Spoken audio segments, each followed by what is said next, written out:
So here we have the basis for our tomato sauce that we're going to be stewing our tilapia fillets in. We have some fire roasted diced tomatoes and green chilies. We have some whole peeled plum tomatoes, extra virgin olive oil, butter, fresh ground garlic, and some onion.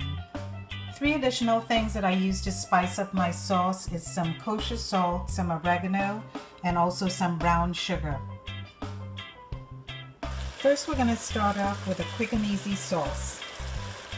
I sauteed onions and garlic in olive oil and butter, and then I added plum tomatoes and also a can of diced fire roasted tomatoes.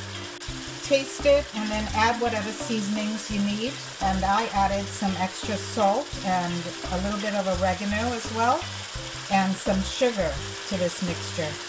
Here are my tilapia fillets, which I squeezed a little lime juice on and then rinsed it off after a couple minutes, and then seasoned lightly with a little bit of salt and pepper. Place the tilapia fillets into the sauce.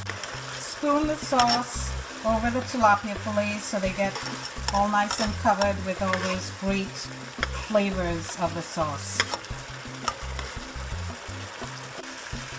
Cover and cook for about 3 minutes, and then you're going to check it. Just went off, so let's go ahead and check our fillets. And this is after 3 minutes on medium-high heat.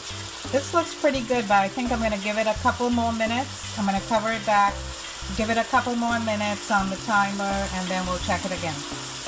I added a little extra water because I don't want the sauce to dry down too much. Okay, this is looking really good and it smells amazing.